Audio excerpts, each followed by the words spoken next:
Falar Inter de Inter e Inter de Grêmio hoje, né? Pra gente falar de um caso daqueles que transcende a rivalidade e que não diz respeito a granalizar nada, né? Estamos falando do caso Pedro e o preparador Pablo Fernandes do Flamengo e o episódio lamentável de violência que se deu no pós-vitória diante do Atlético Mineiro ontem, né? É claro que esse tipo de situação ela tem relação com a dupla Grenal porque o Flamengo encara o Grêmio já na terça-feira e isso, sem dúvida nenhuma, faz parte de todo o enredo do jogo. Mas vamos entender esse caso em específico e analisar ele também, então eu te convido, vem comigo, tá? Bom, o caso, para quem não ficou por dentro, é de que o Pedro foi até a delegacia registrar um boletim de ocorrência, depois fez, né, ainda o exame de corpo de delito e registrou ali, inclusive, lesões no interior dos lábios, né? Porque tomou um soco do preparador físico do próprio time do Flamengo, né? O Pablo Fernandes, que compõe a comissão técnica do Sampaoli. Ele também conta no seu depoimento, e que é confirmado pelas testemunhas, jogadores que acompanharam o Pedro até a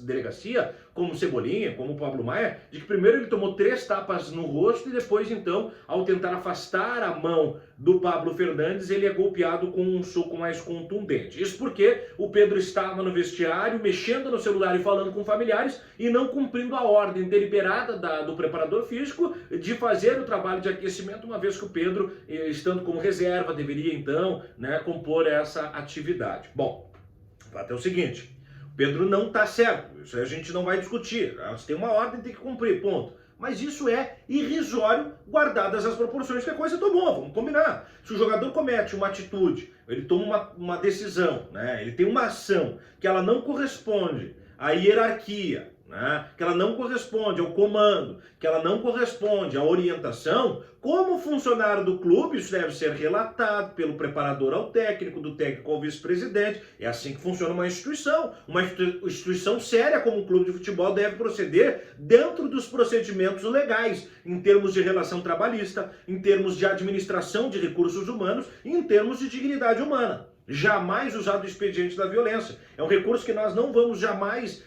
ter como uma alternativa, uma saída, a não ser usado em legítima defesa, que não é o caso, não é? Então, o Pedro está errado? Tá, mas a partir do momento em que ele é agredido por uma ação da qual ele ali não cumpria, bom, se perdeu todo o argumento. E aí o Pedro passa a ter razão.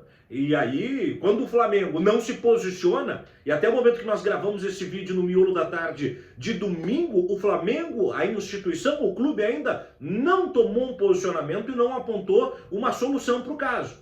É claro que em termos de gerenciamento de crise, dá para entender esse silêncio não só como uma omissão, mas como uma tentativa de botar panos quentes, se apaziguar pelo menos o ambiente de abordagem da imprensa, né? Nós tivemos aí uma nota forte do Galvão Bueno, por exemplo, que é pesado sempre, né? Pedindo a saída do São Paulo, dizendo que o clima é insustentável, porque o São Paulo não só foi complacente com o caso nos bastidores, é o que a informação da reportagem do Rio de Janeiro nos conta, que ele tentou botar aquela, não, tá todo mundo errado, todo mundo certo, né? E a gente jamais pode botar num grau de paridade quando há um registro de violência, o violentador e o violentado jamais vão estar no mesmo grau de paridade. Né? Então, a partir disso, o São Paulo erra. Mas mais do que isso, na nota que acaba emitindo no decorrer do dia de domingo, onde traz pra gente aí, novamente, uma tentativa de equação isonômica, né? A tentativa de equilibrar as coisas. Não há como equilibrar essas circunstâncias. O Pablo também se manifestou, pediu mil desculpas, depois do erro só nos resta pedir desculpas, o Pablo acerta e pedir desculpas, mas ela pode servir sim para tentar lhe colocar um pouco de responsabilidade no caso, mas jamais vai fazer, como ele mesmo disse que não dá para voltar no tempo, então jamais vai fazer com que isso se dissolva dentro das suas próprias ações, das suas próprias práticas, né? Foi muito mal o Pablo, que já tinha registrado em 2021 um soco no rosto de um torcedor lá na França, quando o Sampaoli e sua comissão estavam no Olympique de Marseille. Então, é um profissional de reiterados registros de violência. O Pedro também conta na sua publicação na rede social, no Instagram, de que vinha sendo violentado psicologicamente, né? Então isso também é bastante grave que se registre. Então, o Flamengo não sinaliza, mas há uma possibilidade de multar o Pedro e demitir o Pablo. Tem que ver o quanto o Pablo está fechado com o Sampaoli a ponto de ter que sair toda a comissão. Ou se permanece Sampaoli e sai só o Pablo. Os jogadores, inclusive, sinalizaram ou ameaçaram, não se sabe, uma espécie de greve, de não treinar até que o episódio se resolva. O Grêmio é um terceiro interessado no caso, porque o Grêmio, cara, o Flamengo daqui a 2 dias, precisando reverter um 2-0, vai encontrar um ambiente tenso, um ambiente craquelado, e depois de uma vitória épica diante do Atlético Mineiro de virada. O Flamengo se colocou num lugar onde não precisava. O Sampaoli tem isso característico da sua gestão de recursos humanos, ele vai mal nisso, né? É claro que o São Paulo tem menos culpa nesse caso porque ele não violentou ninguém, ele não agrediu ninguém. Mas ele é o administrador, ele é o chefe, ele é o cara que tem que resolver, que tem que se manifestar, que tem que ter um discurso contundente anti-violência, né? Afinal de contas, estamos em 2023, somos regidos por uma Declaração Universal de Direitos Humanos, onde a gente não pode jamais compactuar com episódios de violência, né? E tem as normativas, inclusive, vigentes para que a gente não precise chegar a esse tipo de episódio. Né? O jogador descumpriu uma orientação, ele é multado, né? Pecuniariamente, ele é multado financeiramente. O jogador descumpriu determinada função, ele é afastado do elenco, ele é, enfim, ele é sancionado e não prejudicado, né? E jamais agredido. Então, dentro da administração de pessoas, o Flamengo vai mal porque não emite nota, o Flamengo vai mal porque é permissivo com esse ambiente. O Flamengo, aliás, na sua história recente, ele é o que é não pela sua administração, mas apesar da sua administração. O Flamengo é o que é porque tem uma massa contundente, explosiva e apaixonada pelo Brasil inteiro,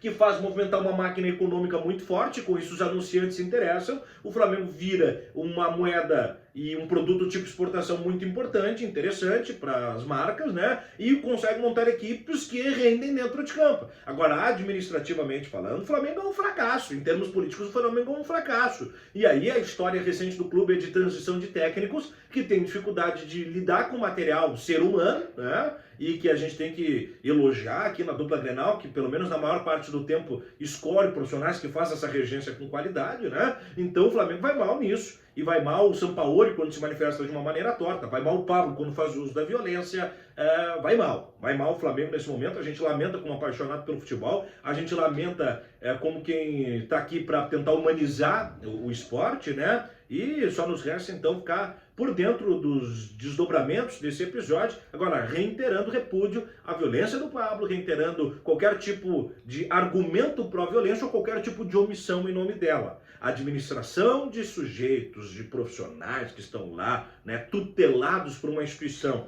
que está vigiando a partir de um contrato, deve ser sempre dentro da normativa, né? Tem punições para algum tipo de desobediência, né, de revolta, de não cumprimento, é isso que tem que ser feito.